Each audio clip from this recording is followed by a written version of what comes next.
En vieillissant, j'avais déjà accepté ma vie tranquille. J'avais récemment pris ma retraite de ma carrière d'infirmière et je passais désormais mes journées dans une petite maison en bordure d'une ville paisible. Mon mari est décédé il y a 5 ans, depuis, je m'occupe de choses simples. Je passe mes matinées dans le jardin à m'occuper des fleurs et des plantes. L'après-midi, je m'assois près de la fenêtre, je lis des livres et j'écoute les oiseaux chanter.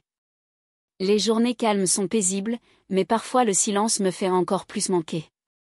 Pourtant, le jardin et les livres m'aident à me sentir un peu moins seule. Mais un jour, tout a changé lorsque mon beau-fils Kené est venu vivre avec moi. Kené avait 24 ans, fraîchement sorti de l'université et plein de rêves. Il voulait devenir ingénieur informaticien dans une grande ville.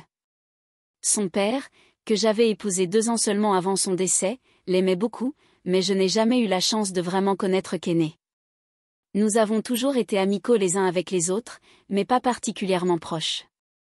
Puis, un soir, j'ai reçu un appel de lui. « Salut Mama Mara, dit-il, l'air un peu incertain. Je sais que c'est soudain, mais j'ai besoin de votre aide. » Je pouvais entendre l'inquiétude dans sa voix. « Qu'est-ce qu'il y a, Kené ?» ai-je demandé doucement. « Eh bien, j'ai perdu mon emploi et j'ai du mal à payer mon loyer. Je me demandais, pourrais-je rester avec toi un petit moment, jusqu'à ce que je me remette sur pied ? » Sans hésiter, je lui ai dit qu'il pouvait rester aussi longtemps qu'il le souhaitait. Après tout, la famille aide la famille. Le jour où Kené est arrivé, je me souviens avoir préparé la chambre d'amis en m'assurant qu'elle était parfaite pour lui. Au fil des heures, j'ai commencé à me sentir un peu nerveuse. Cela faisait longtemps que je ne partageais ma maison avec personne, encore moins avec un jeune homme plein d'énergie et d'ambition. Lorsque Kené est finalement arrivé dans sa vieille voiture, je suis sortie pour le saluer.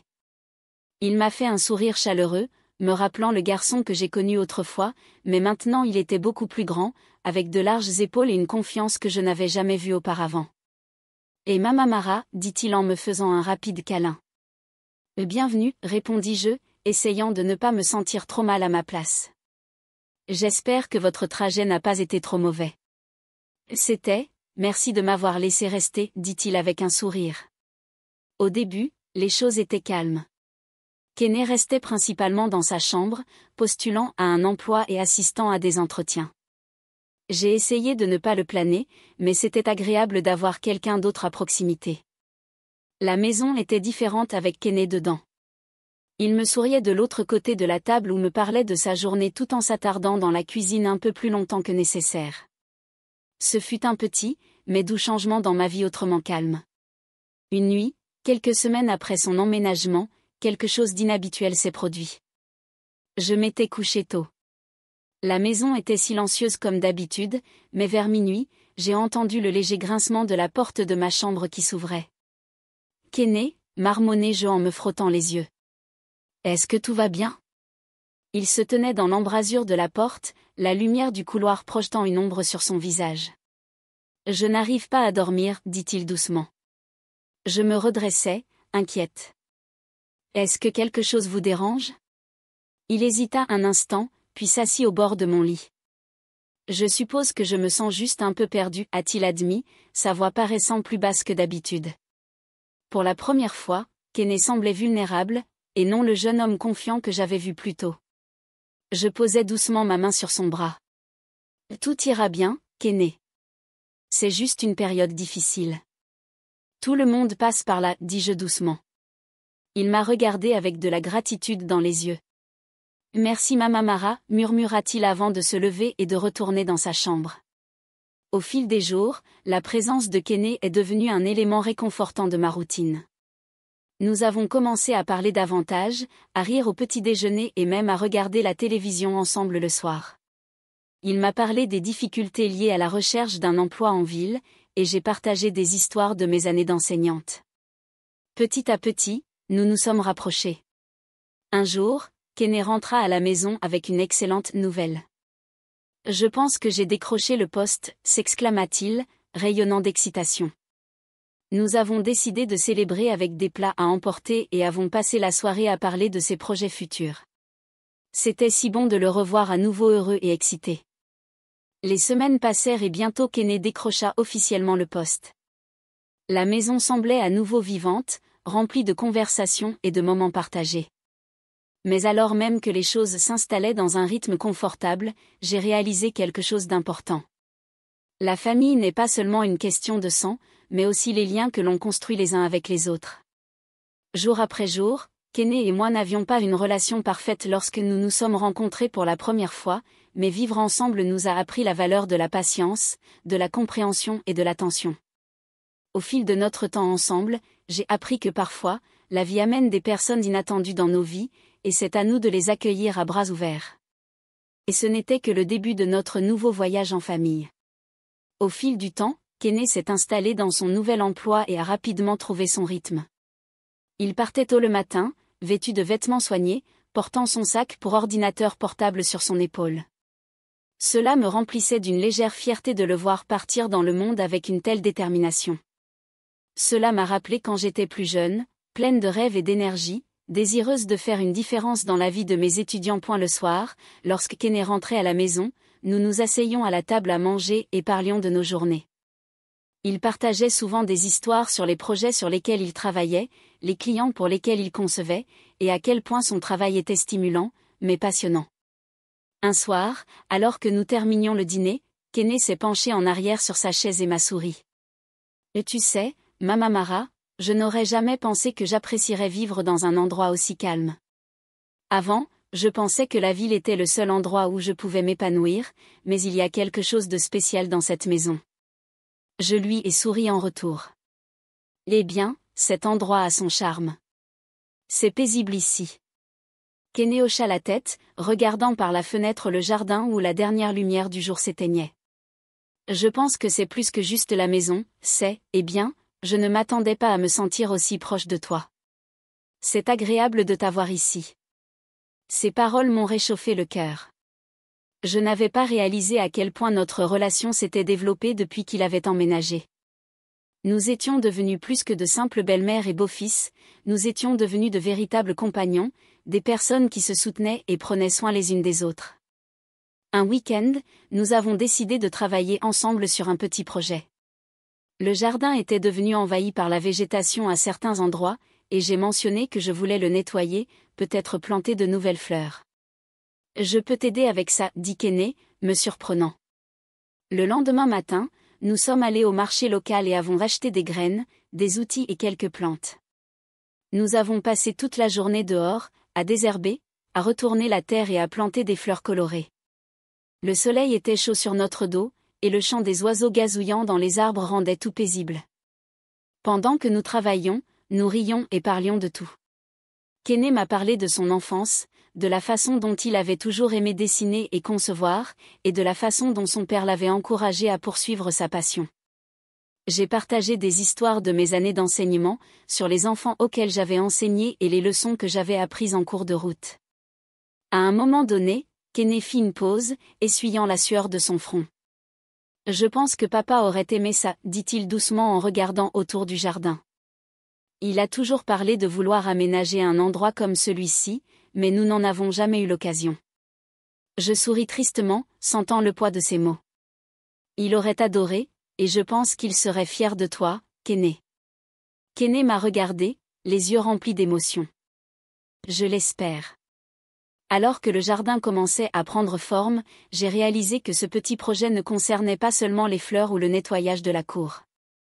Il s'agissait du lien que nous construisions, des souvenirs que nous créions ensemble. À bien des égards, le jardin symbolisait la façon dont notre relation s'était développée. Ce qui avait commencé comme quelque chose de lointain et d'incertain s'épanouissait maintenant en quelque chose de beau et de fort. Ce soir-là, après avoir fini, nous nous sommes assis sur le porche, sirotant des boissons fraîches et admirant notre travail. Les étoiles commencèrent à scintiller dans le ciel qui s'assombrissait, et une douce brise faisait bruisser les feuilles. Il y avait un silence confortable entre nous, celui qui n'arrive que lorsque deux personnes ont partagé quelque chose de significatif. « Vous savez, dit Kené après un moment, je suis vraiment content d'être venu ici. Je pensais que ce n'était qu'un arrêt temporaire, mais maintenant je me sens comme à la maison. » Ces paroles m'ont surpris, mais elles m'ont aussi rempli d'un profond sentiment de joie. « Je suis contente que tu sois là aussi, Kené. Cette maison ressemble plus à une maison avec toi dedans. À partir de ce moment, la vie me parut plus légère. La maison qui semblait autrefois si vide et calme était désormais remplie de rires, de conversations et de moments partagés de la vie quotidienne. Kené et moi avons continué à nous rapprocher, notre lien se renforçant de jour en jour. Le jardin a prospéré, tout comme notre relation. Mais nous ne le savions pas, un nouveau défi se profilait à l'horizon, un défi qui mettrait à l'épreuve notre nouvelle connexion d'une manière à laquelle nous ne nous attendions pas. Mes journées étaient paisibles, mais calmes, presque trop calmes. Un soir, j'étais dans la cuisine en train de préparer le dîner, de couper des légumes et de fredonner une mélodie douce. Le soleil se couchait, projetant une lueur chaude et dorée à travers la fenêtre. J'ai entendu la porte grincer derrière moi, et je me suis retournée pour voir Kené debout là. Il s'appuya contre la porte, m'observa un instant avant de parler. « Mamamara, dit-il doucement, pouvons-nous parler ?» Je posai le couteau et m'essuyai les mains avec une serviette, sentant le sérieux dans sa voix.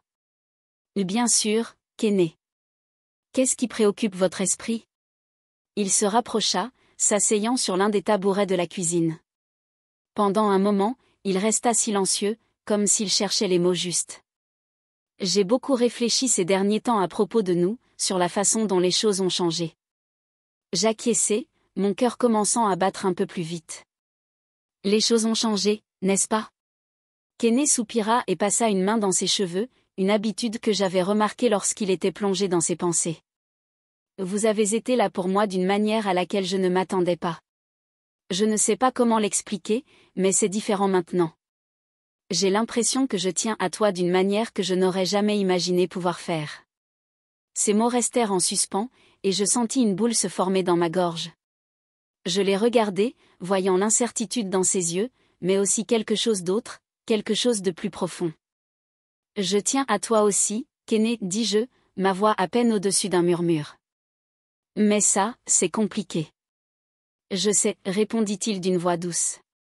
C'est juste que je ne veux pas perdre ce lien que nous entretenons. Je ne veux pas ignorer ce que je ressens. Je restais là, ne sachant pas quoi dire. L'air entre nous était épais, lourd de sentiments inexprimés. Kené se leva de son siège et se rapprocha. Je pouvais sentir la chaleur de sa présence, et mon cœur battait encore plus vite. Sans réfléchir, j'ai tendu la main, touchant légèrement son bras. Kené, ça, je ne sais pas si nous devrions. Mais avant que je puisse finir, il se pencha, sa main effleurant doucement ma joue. Je ne veux pas compliquer les choses, Mamamara, murmura-t-il, mais je ne peux pas arrêter ce que je ressens. Et puis, avant que je puisse dire un autre mot, Kené m'a embrassé. C'était doux au début, hésitant, comme s'il n'était pas sûr que c'était la bonne chose à faire, mais ensuite, le baiser s'est approfondi, et tous les sentiments que nous avions retenus se sont précipités.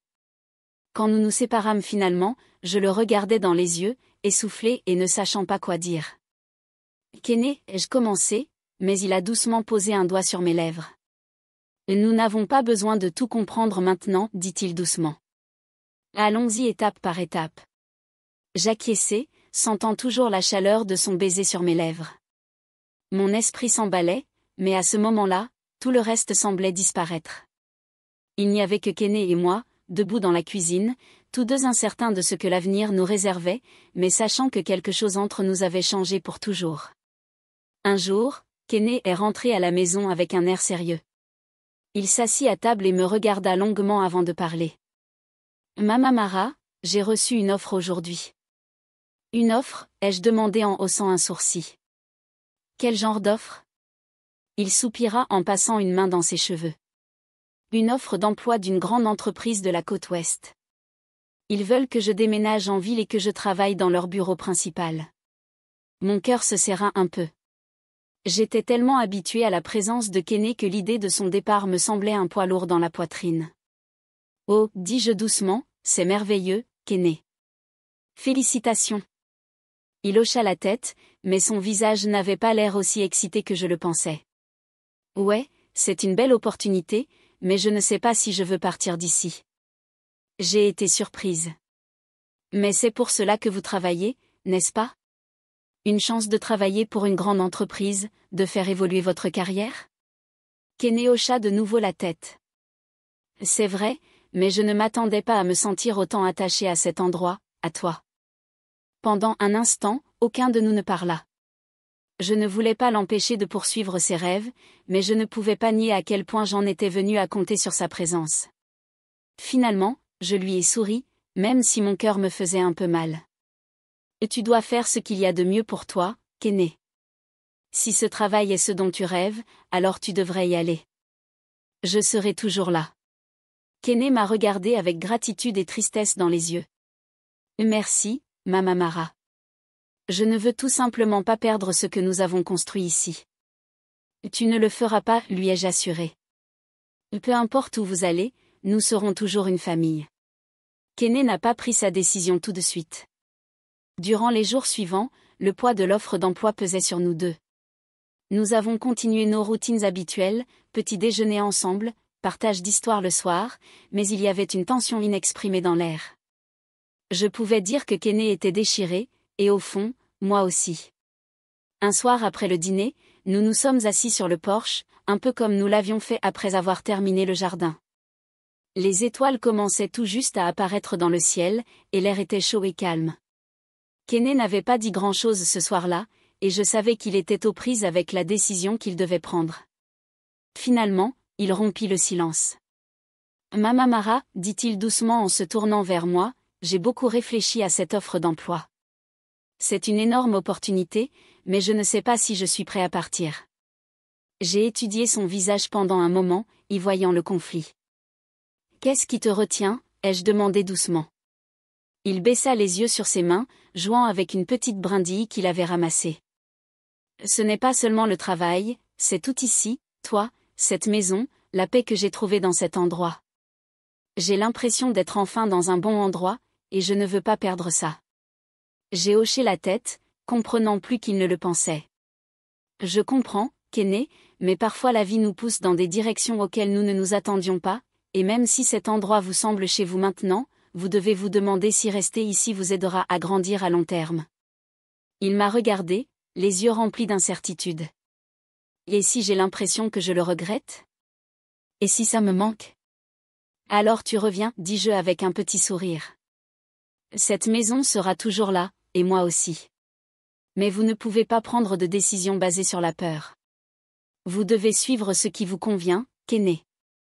Kené resta silencieux pendant un moment, regardant le jardin sur lequel nous avions travaillé ensemble.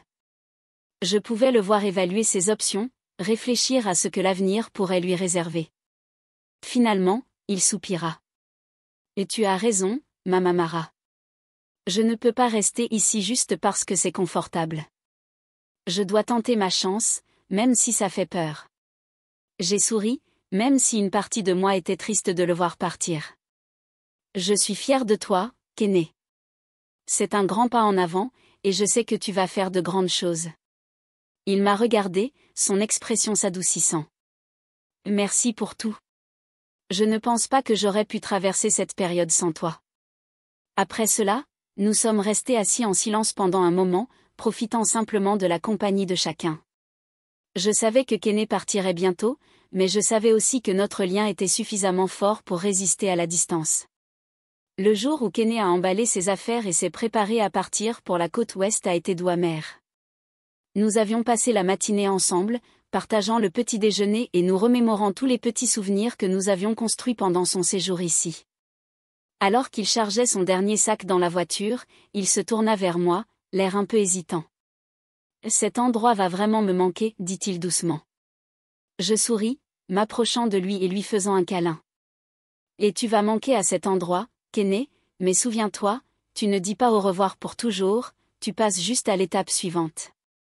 Il m'a serré fort dans ses bras, et je pouvais ressentir l'émotion dans la façon dont il s'est tenu un peu plus longtemps que d'habitude. Je viendrai visiter, a-t-il promis, et j'appellerai. Tu ferais mieux, le taquinai-je, essayant de garder une ambiance légère même si je ressentais la tristesse de son départ. Alors qu'il montait dans sa voiture, je me tenais près du portail, lui faisant signe alors qu'il partait sur la route. La maison était à nouveau calme, un peu comme avant son arrivée, mais cette fois, je ne me sentais pas seule. Je savais que ce que nous avions construit, le lien entre nous, n'allait pas s'effacer simplement parce que nous étions séparés. Dans les semaines qui suivirent, Kenny tint sa promesse. Il m'appelait tous les quelques jours pour m'enregistrer, me parlant de son nouveau travail, des personnes qu'il rencontrait et de la différence entre la côte ouest et notre petite ville. Je pouvais entendre l'enthousiasme dans sa voix, la façon dont sa passion pour son travail grandissait. Cela me faisait plaisir de savoir qu'il s'épanouissait, même si sa présence à la maison me manquait.